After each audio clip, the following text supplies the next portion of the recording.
Nancy ZUBIRI, author of the travel guide Basque of America. She's going to talk to us about Basque dinner houses, and she's promised to talk about my favorite one, which I won't tell you what it is, but those who know me will know which one I'm talking about. So I'll turn it over to Nancy.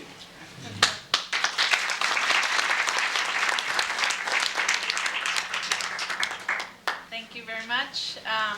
Originally I'm from San Francisco. I live in Los Angeles now, but it's nice to come back here and see all these familiar faces. Now some of you may look at me and see how young I am, and you'll probably say, well, how does she know about the boarding houses? She's so young. She wasn't around when they had the boarding houses. Well, first of all, I'm not quite as young as I look. And secondly, my life, like many of the younger people here, is very closely linked with the boarding houses because my father lived for many years in a boarding house. In fact, when my father met my mother, he lived in a boarding house. He lived in the Sorrondo's boarding house, Pyrenees boarding house on Broadway. And one of the stories that I like to hear and I like to tell is that my parents, my mother's right here, they got married in a church at the top, on top of the Broadway tunnel. Is anybody familiar with that? ¿Cómo se llama? Guadalupe Church. Guadalupe Church, right on top of the Broadway tunnel. And my father, from the boarding house, he walked to his wedding. So, and then when I was young, my father and mother took my sister and I often many times to Amelie's boarding house, and we had many of her fine food there, and we would, after dinner, she would be washing all those many dishes. I never could imagine how she washed so many dishes.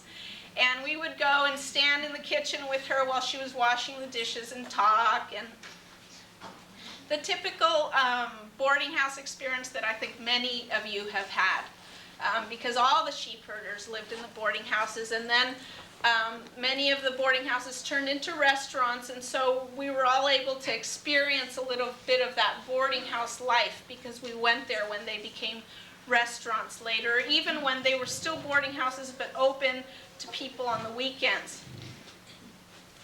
Now I also became more interested in boarding houses when I started writing my book. And many of you here probably already have my book. But when I started researching my book, the book is a travel guide. And what I did for my book was I went and I researched all the places where the Basques had been in the United States.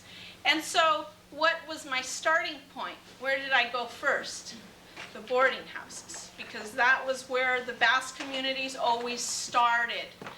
And the boarding houses were, I have brought here a map, and pretty much when I did the research for my book, I found boarding houses, or at least small Basque communities in all of these cities here. And originally they started, the Basque community started because of the railroads. The railroads from the East Coast would come out here, and you don't see the rail lines on here, but if you were to draw them on here, you would see that pretty much all the cities where the Basques were right on the railroad line. And they were also not only the places where the Basques got off, but they were also the places where the sheep herders would bring the sheep to send them to market. They would bring the sheep to the train depot, put them on the train, and that was how they got to market. So all the Basque communities developed right around the main train stations. And so all of these cities were pretty much, most of them were train stations. I mean, not Seattle and Portland, but all of these in this area. And in fact, I was talking right now with Jean Flesher, who told me about Ogden. This was a very, very old Basque community before, I mean in the early part of the century, because this was the end of a central train line. And so a lot of people had to get off here. And there haven't been Basques in Ogden for, I don't know, decades. But anyway, that was the reason why Ogden was on the map and why there was a Basque community there. So the train lines were closely related to where the Basque boarding houses were. The idea was these young men from the Basque country, they'd get off the train, they'd never been to the United States, they didn't speak English, they didn't know where to go, so very logically the boarding house owners would put the boarding house right next to the train station so they could get off the train and walk to the boarding house. A lot of times the boarding houses knew when the trains were coming in, and they would send somebody to the train station to pick the Basque men up to bring them to the boarding house. But usually they were all walking distance from the train station. So once there was a boarding house, and then some of the bigger areas where more sheep herders came, there was more than one boarding house, right? They needed many boarding houses. And so then as the boarding house communities grew, then Basques started settling in those areas and creating neighborhoods around the boarding houses. So the boarding house was very essential in creating Basque community. Now, one of the interesting places where Basques in California, the first Basque boarding houses were actually in Los Angeles. And we're talking in the 1800s, because the Basques started coming to the United States after the gold rush. I mean, we think, wow, that was so long ago. But everybody wanted to come to California during the gold rush, and the Basques did too. But most of the Basques who came to California in the 1800s often came from South America. They had gone to South America first, and then they heard about the gold rush, and they took the ships up the Pacific, and this was a major port, was Los Angeles. They would come by ship here and get off here. And then because the Transcontinental Railroad connecting California to the East Coast was not built until, like, I believe 1873 or something like that. So between the time of the gold rush and the 1870s, the Basques had to come by ship. And so Los Angeles had boarding houses, downtown Los Angeles. Now that Basque community disappeared many, many, many years ago. I mean, nobody really even knows where the boarding houses were. That whole area has been totally disappeared. There's freeways and all kinds of things there now. There's nothing left. But that was really the first Basque community on the West Coast. In Los Angeles, they eventually, as Los Angeles became more urban, they moved out to La Puente area, and then when La Puente became more urban, then eventually they moved to Chino, and probably many of you know that there's a fairly big Basque community in Chino now. And they had a famous boarding house that's still there, was the Centro Vasco. And you can, how many of you have been there? And in fact, that's, in my book at the very back, I made a list of the very few places where, well, right here I had about 12 boarding houses that still serve food and still rented rooms, so that technically they could fit the description of a boarding house, although they don't really rent to Basque people. A few of them rent to, all kinds of people. But I thought, well, so that people have a historical sense of the boarding houses that maybe are still operating a little bit the way they used to, I'll make a list. In the Centro Vasco, I believe they do still have a couple of old Basque men that are still living there. And they serve on Sunday, and at noon they still serve the traditional long tables, and everybody sits down and eats their meal at the same time. That's one of the few places where you can still get that old boarding house experience. Now, let's see. Okay, well, so the boarding houses developed around the train stations, and they became essentially like the focus of the Basque community. This is where the social life was. the Basque, the single men all lived there, and then after many single men were here, then the women started coming over from the Basque Country, and there would be dances at the boarding houses. This was the focus of the Basque community. Everybody, even if they didn't live there, once they got married and lived other places, they would still come to the boarding houses on Saturday night to meet with their friends and to have a dance, and there was always music. People, love music. They would bring out the accordions, and when I was interviewing people for my book, I heard so many stories about, and they would bring the accordion and people would start dancing, even if it was never anything organized. Most of the time it just happened because the Basque people like to have good parties and they enjoy music, and they would all get together at the boarding houses. So the boarding houses were really the key reason to how the Basque community in this country has stayed together. And in fact, now that most of the boarding houses have disappeared, the Basques were aware enough to realize that they needed some place to replace the boarding houses, to give them a reason to get together and a place to get together. And so the boarding houses almost naturally led to the clubs. And many of the clubs decided to build centers or clubhouses because they needed that place where they could all come together. Now, the boarding houses, as the focus of the community, they were the social life of the community, but they also fulfilled other roles too. Like, for example, in places, in more rural areas like Elko and Winnemucca, we're talking Basques lived way out. They lived way out in ranches and things like that. There weren't hospitals in those areas. And so they would come into town, and they would, the woman of the house, the owner of the boarding house, would often serve as a nurse. And she would help the women have their babies because there were no hospitals. That was part of their job.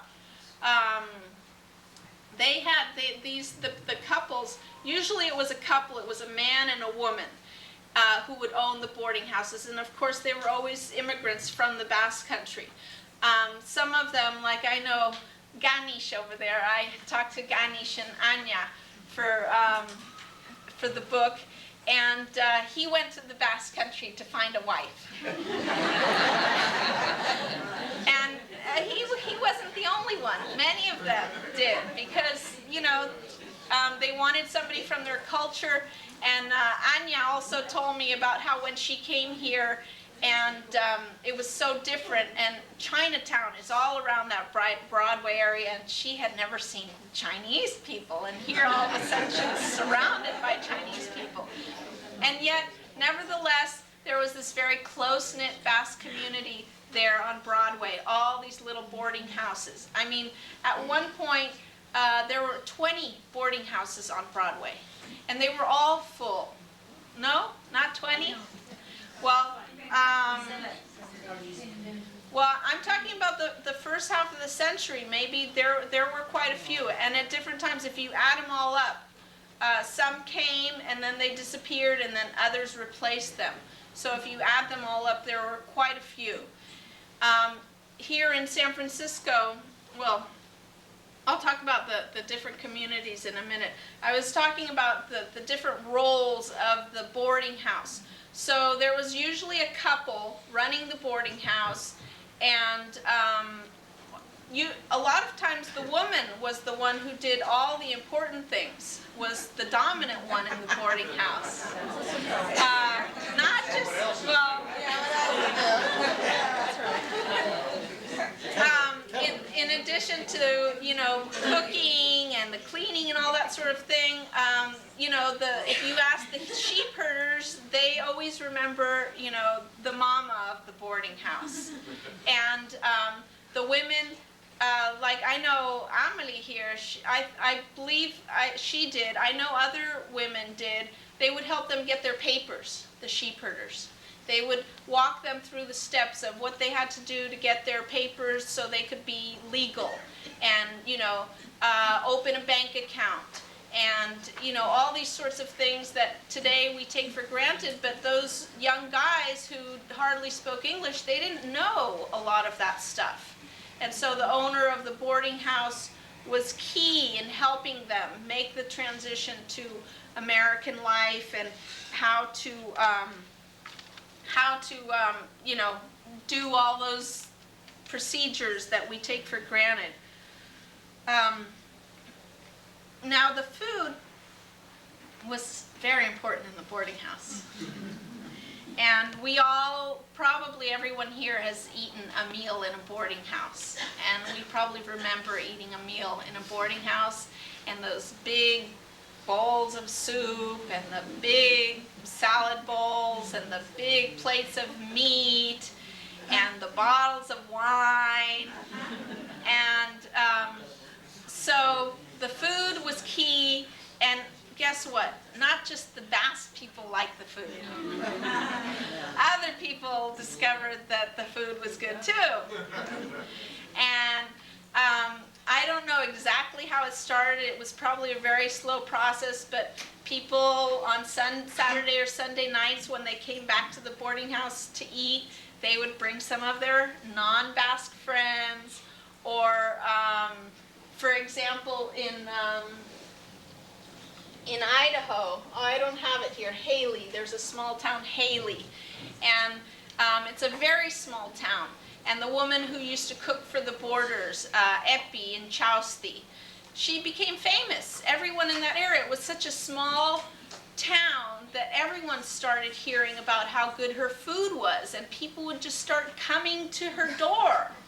And so it was a logical expansion of the boarding house to start opening their doors and charging people to come to their tables to eat.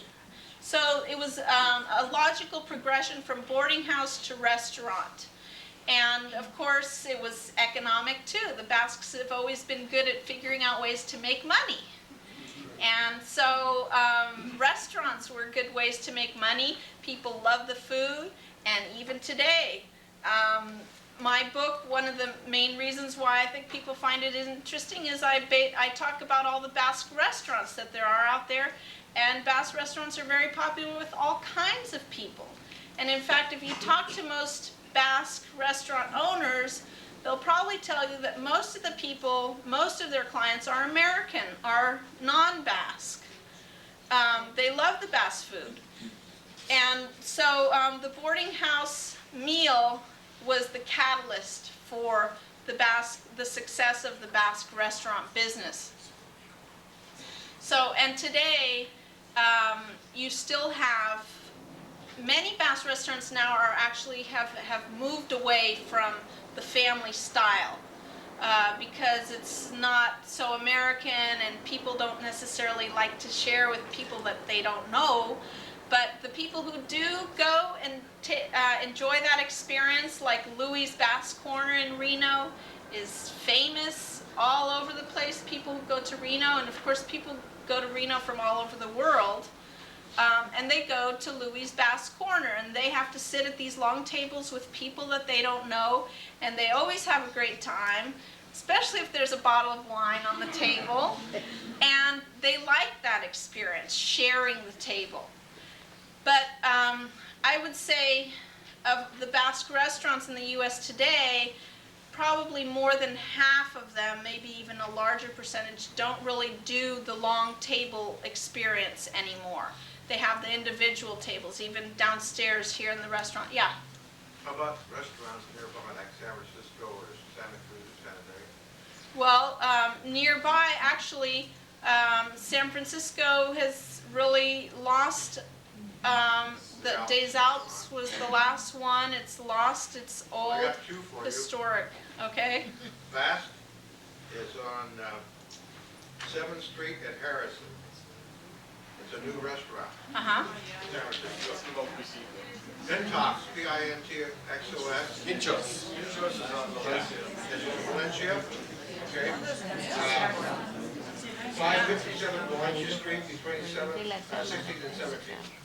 Area code is 415, phone number 565-0207. Okay. All right. I'll get the information. I'll get the information. I had heard about those. Well, what I'd like to do now is talk a little bit about maybe just a couple of individual towns and how they were and how their boarding houses were different from other boarding houses, or maybe how they were the same, just to give you some examples. And then maybe people can ask me about towns that they know or that they heard of or that you're from, where you'd like to hear about the boarding houses. But for example, San Francisco, which over the years has had many, many boarding houses and many wonderful meals at its boarding houses, pretty much all the old boarding houses have closed down.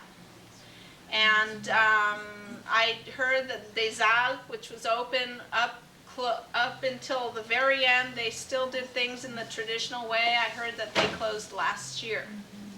Is that? That's right. Yeah.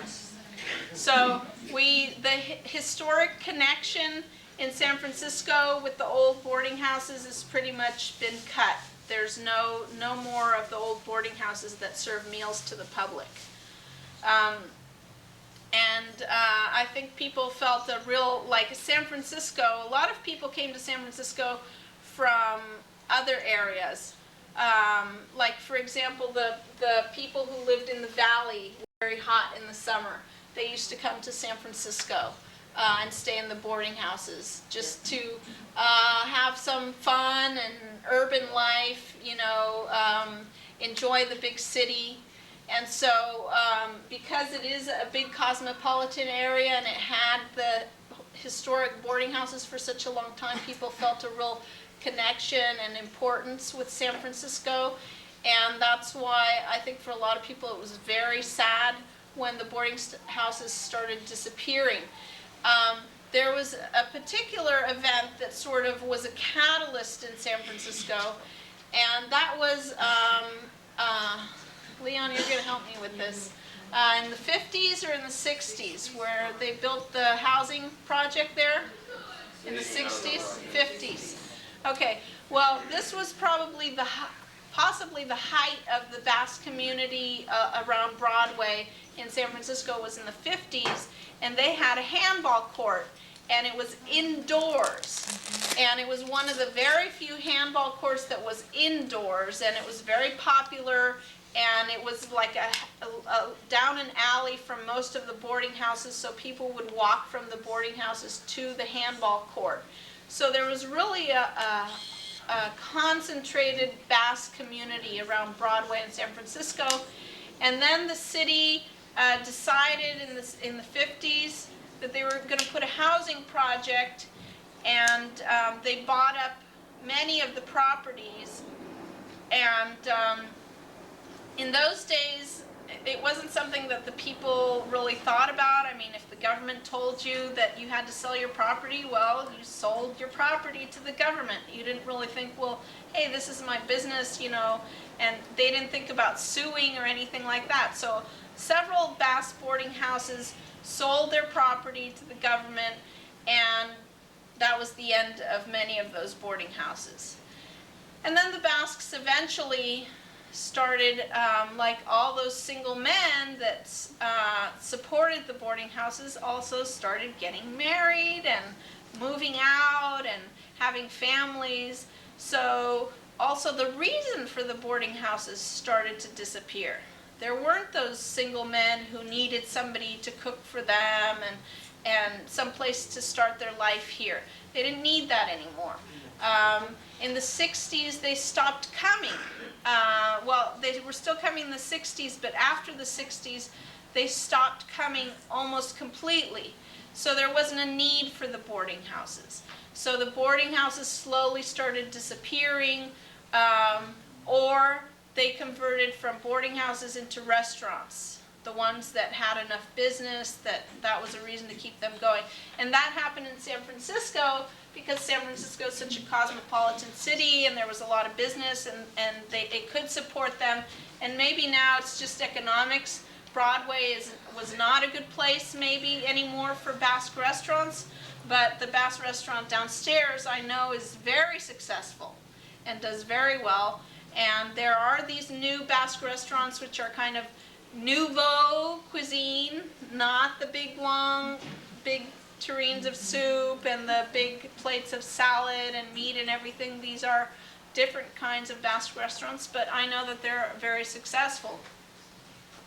Now, I told you a little bit about Los Angeles, about what happened there and how the Basque community went from Los Angeles to Chino.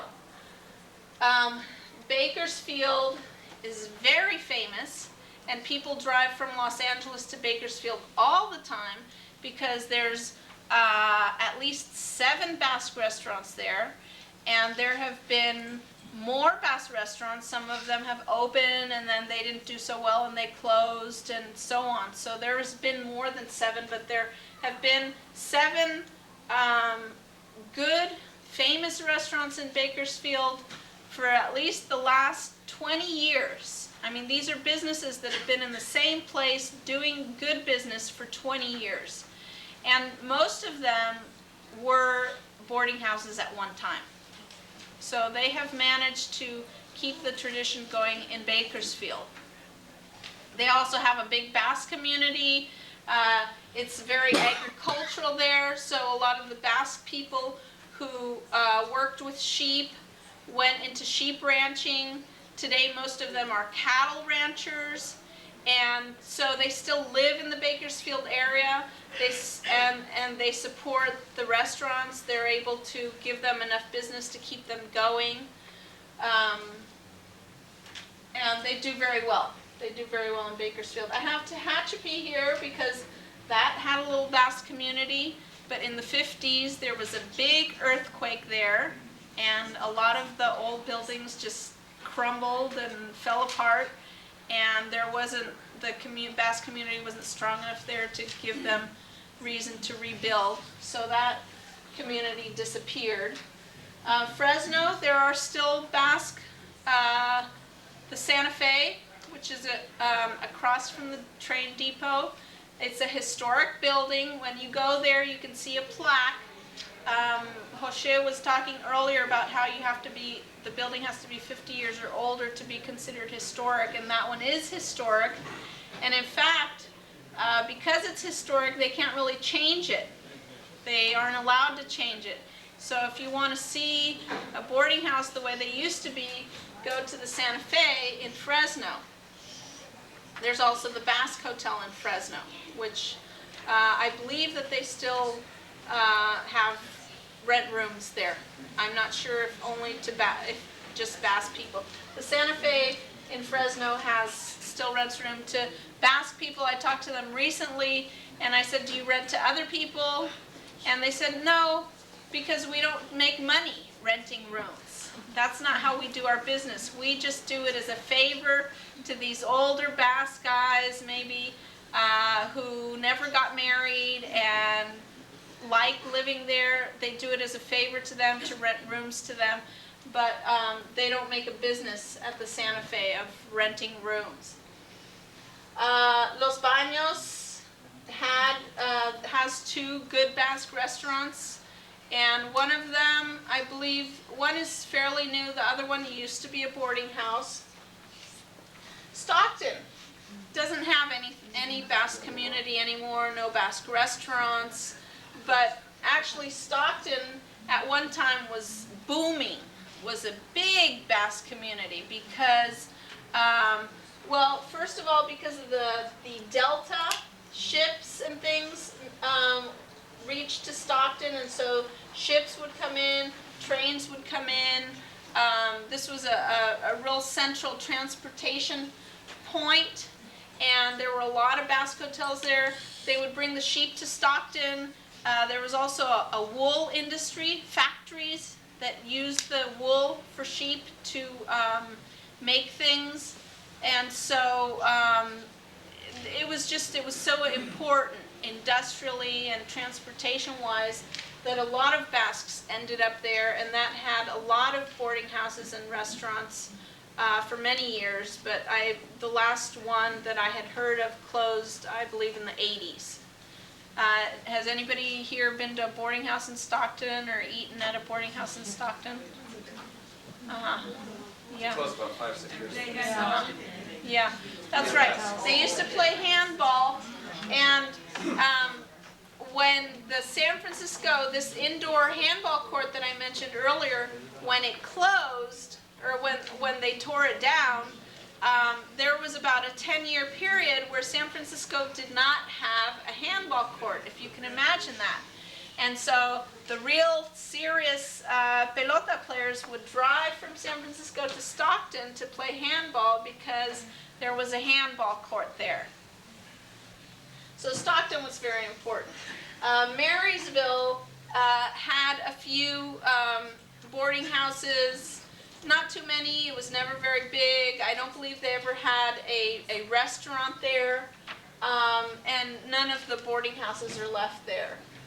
Susanville had sheep, was a sheep community, had a few boarding houses. There still are Basques in Susanville. They still have a Basque club.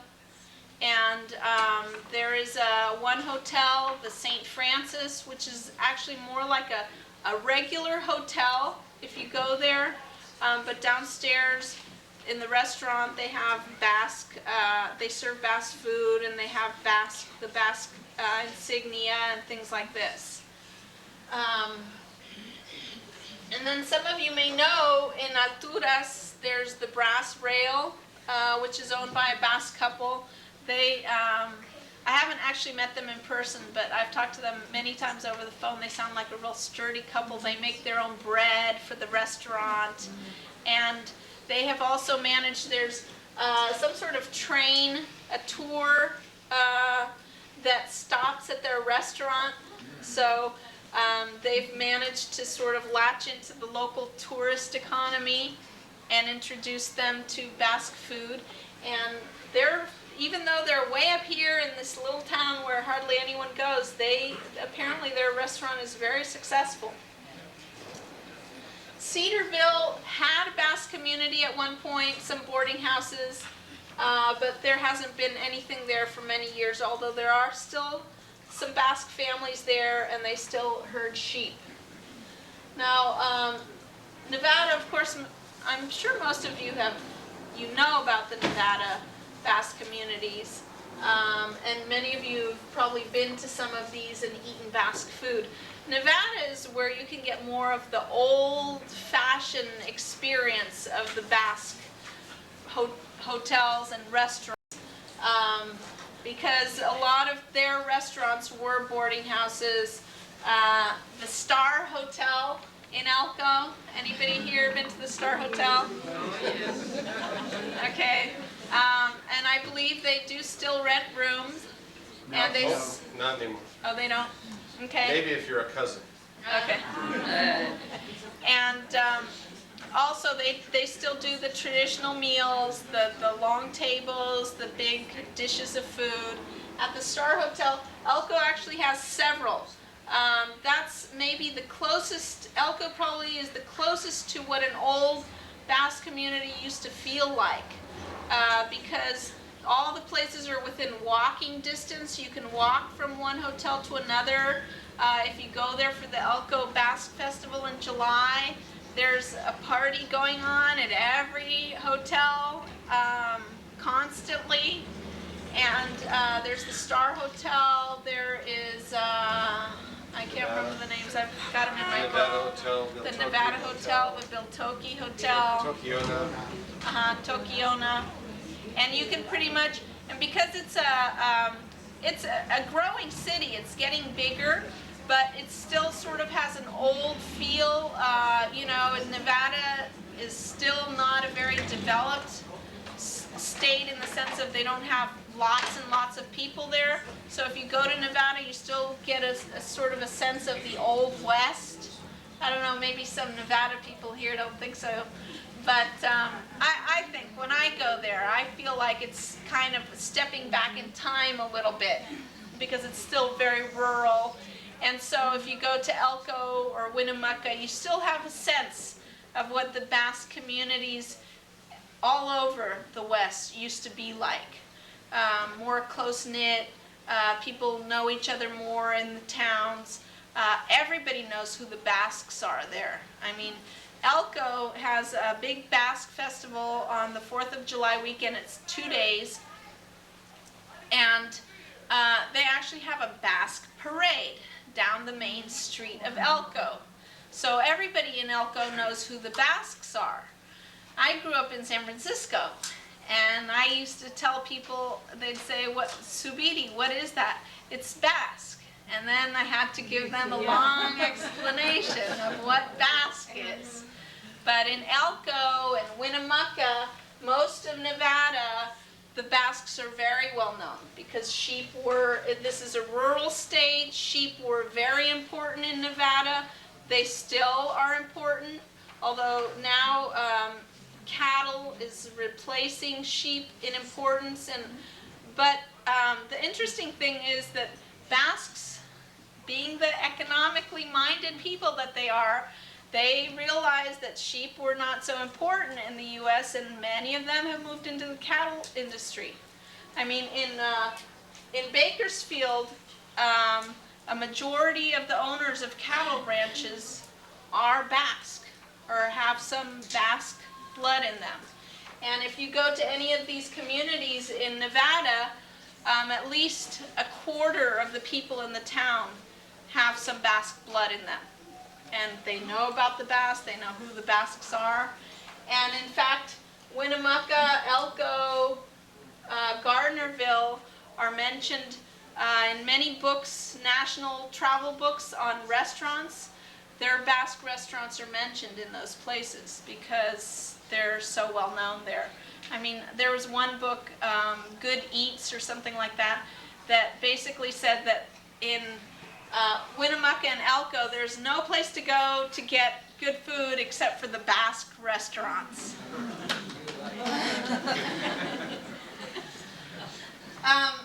Idaho was another significant place for Basque communities, and I had to actually talk to a lot more people here because I'm from California. I had been a little bit to Nevada, but I'd never really been to Idaho, so I had to do a lot more research about Idaho for my book, talked to a lot more people, and discovered, I mean, right now, pretty much all of the Basque community is centered in Boise and right around Boise. And there's a little bit in Mountain Home. There is a Basque club in Mountain Home, and they still have a dance once a year, but pretty much everything is in Boise. But once I started talking to people, I found out that there had been boarding houses in all these little towns, all of pretty much like this whole corner of Idaho. Every little town almost had a Basque boarding house. And because the railroad there was a railroad that ran right along like this, and just all this area, sheep. There were sheep in all that area. So there were towns like Shoshone, Twin Falls, Jerome, Meridian, Nampa, in addition to Boise, that had Basque boarding houses. And gradually, those towns got smaller because they were so rural, and as the sheep were not so important, then the boarding houses closed down, and most of the Basque community, actually, like happens in lots of places, they move from rural areas to the big city. So Idaho has a very, very, very strong Basque community. Their boarding houses, interestingly enough, really their boarding houses did not turn into restaurants. And I've asked many people that. In fact, there were times in Boise's history, despite this big, strong Basque community, why they didn't have restaurants. Why didn't you have Basque restaurants? And people don't really know why. They don't have a good explanation. They think maybe Boise, even though it's kind of a big city, it's not a real big city, so maybe there wasn't enough business to support restaurants. There have been a few over the years, but never anything like San Francisco or Bakersfield or anything like that, even though it's a strong Basque community. So that's what's interesting about Boise, and yet it did have many, many boarding houses. I mean, many. And there's still many people in Boise that lived in boarding houses and whose grandparents owned boarding houses. And some of you may know there's a Basque Museum in Boise, and that is the Basque Museum. There's one part of it that's based in an old boarding house. And they have fixed it up like it used to be in the 50s or whatever. They've put in old furniture the way it used to be, and they have the kitchen with the old utensils and everything, so that you can go there and see how the boarding houses used to be in Boise. Now, I also found boarding houses in Salt Lake City. A very famous one, the Lambda Hotel, which now is very beautiful. There's a picture of it in my book. A man who was into historic buildings bought the building, he got a grant, and he restored all the details of the house the way it used to be. And I haven't talked to him recently, but he was selling antiques there. And it's very strange to find this place because it's kind of in the middle of downtown, and it's kind of not an industrial area, but there's all these big buildings there, like the convention center and this big building and that big building, and then there's this tiny little house in the middle, old house that's been fixed up. And if you want to go and see the old boarding house in Salt Lake City, you can go. It's still there, and it's in beautiful shape. Utah did not have a lot of Basque people, and I heard Bill Douglas was talking about that earlier, and that's because there's so many Mormons in Utah, and pretty much they kept the Basques out. You know, they didn't hire Basque people. They hired their own people. They themselves did the sheep in Utah. So there was just a little bit, and in fact, many of the Basques in Utah did not herd sheep. What they did was they worked in the mines. There were mines in the Salt Lake City area, copper mine. There's a big copper mine there, and there's some other smaller mines. So a lot of the Basques there, that's what they did, was they were mining. Now here, it's not on the map, but is it Price, Utah? There were some boarding houses there, and but they mostly, actually, they were no, they're over here, right? Price, here it is. What am I thinking? It's right here. Okay.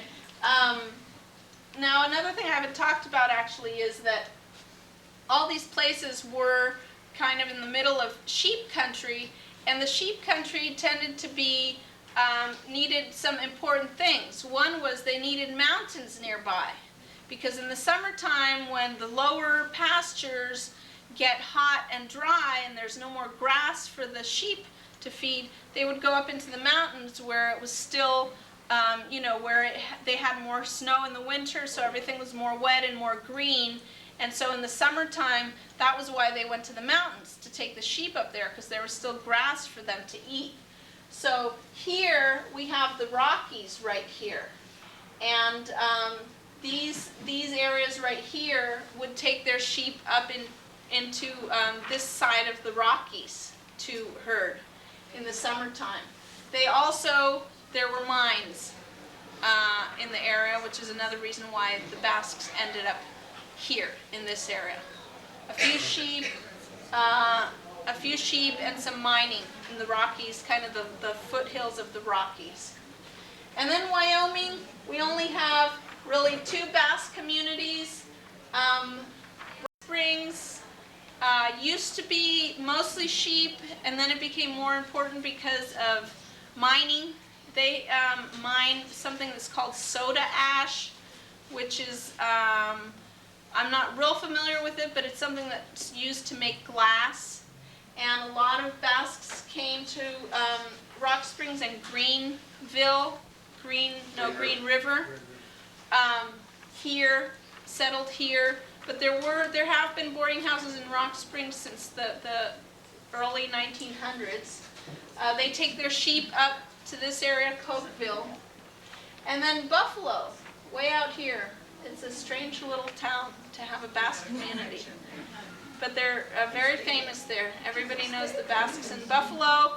There's a story that they've told in Buffalo for years and years and years, and I don't know how much of it is true because so many people have told it that it's gotten changed over the years.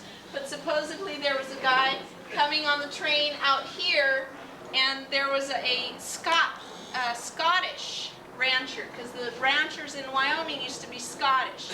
There was a Scottish sheep rancher on the train, and he asked this guy where he was going, and he said, "Oh, I'm going to work with my brother with the sheep," and he managed to convince him, because he needed sheep herders so badly, he managed to convince him to go to Buffalo with him. Because there's no train to Buffalo. So he took this guy with him. Yeah. And then this guy, I have to think of his name. I have it in my book. But he wrote to his family and told them to come to Buffalo, and they came, and his friends came, and they eventually developed a very strong Basque community. They still have a strong Basque community. They were a little bit different, though, from others because they didn't really have boarding houses. Maybe because they were so small, but the ranchers would simply put the herders up in their homes. And they didn't have a tradition of boarding houses, and they don't really have a tradition of restaurants in Buffalo. But if you go to Buffalo and talk about the Basque people, everybody knows who the Basque people are, because they're very strong in Buffalo. So, I've been talking for a long time, but I'm going to stop now and if you have a particular boarding house or hotel that you want to know about, then maybe I could tell you about it. I'd rather just have you ask me questions. Leon. You said that the boarding houses were tied into the railroads and the coal. Did the wool industry start at the same time? Well, I'm not really sure. I didn't do a whole lot of research on the wool industry, but sheep were always more important as meat than as wool. I mean, the demand was for meat. And in fact, in California, when they were way down here, when they were raising sheep here in the 1850s and 60s, there started to be a demand for meat because of the Civil War, and created a demand for meat. And so that was kind of what got it going. I just wanted to make a comment that the California Wool Growers Association is the oldest association of any type of businessman in California. And it goes back to about 1850. There you go. Any other questions? And was there a difference between so-called French Basque or Spanish Basque? Did one come before the other? Well, in the early days, they were very different. In the 1800s, for example, in the early 1900s, they didn't really inter-associate very much at all. In fact, it wasn't really until Nabo in the 1970s that the Spanish Basques and the French Basques started to relate much with each other. And that was because in the Basque country, and it would be good to have a map right now, but the Biscayan Basques who came from a certain area of Biscaya that was not really close to the area where the French Basques from Navarra and lower Navarra, the French Basques and the Navarran Basques were from. They didn't overlap in the Basque country. They were from very different, separate areas. And so when they came here, most people came to somewhere where they knew somebody. You know, their brother or their uncle or somebody would write to them or tell them, you need to come.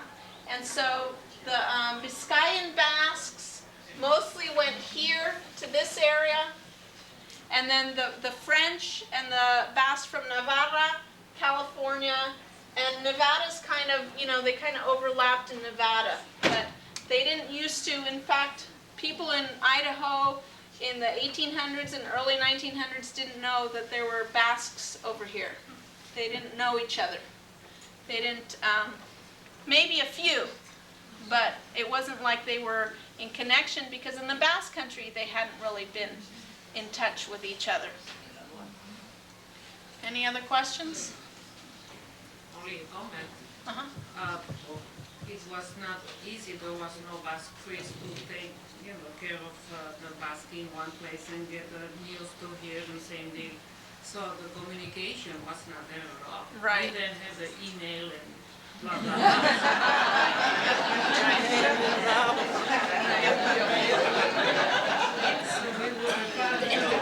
Right. Well, and even when NABO started in the 1970s, I remember Jean-Léon Iribarren, who many of you probably knew, he told me about, because he was part of that very first group. And it kind of started, what happened was the Basques in Idaho were very organized, and they got some grant money from the state or from the federal government to promote the Basque culture.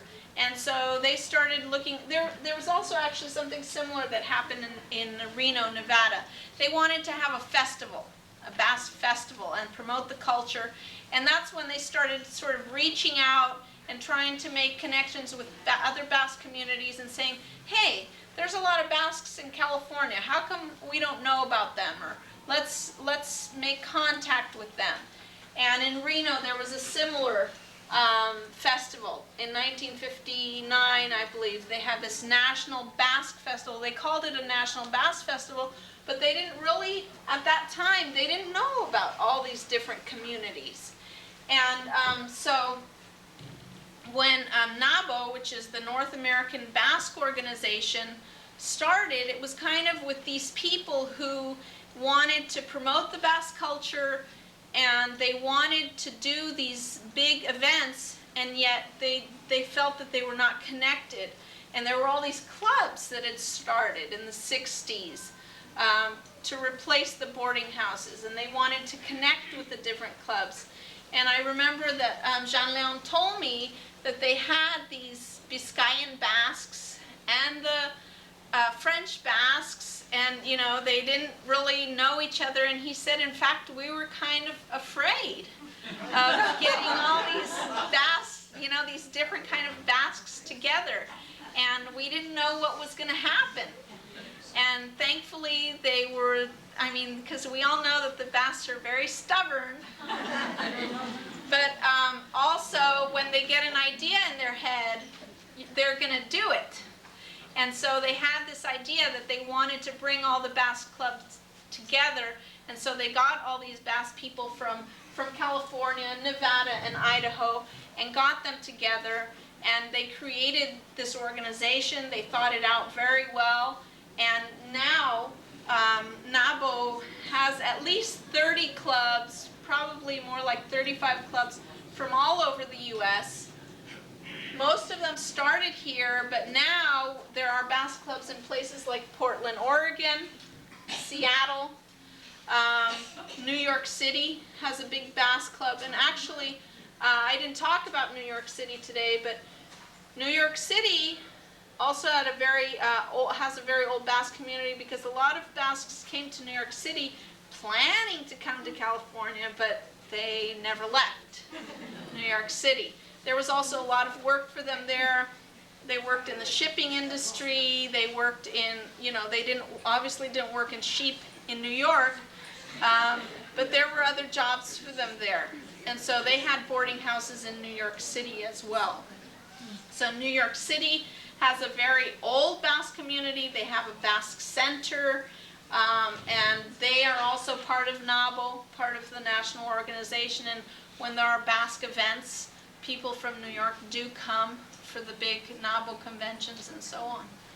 I can tell you why I don't think there's so many Basque places in Utah. My grandfather said because they wouldn't give any of the herders wine.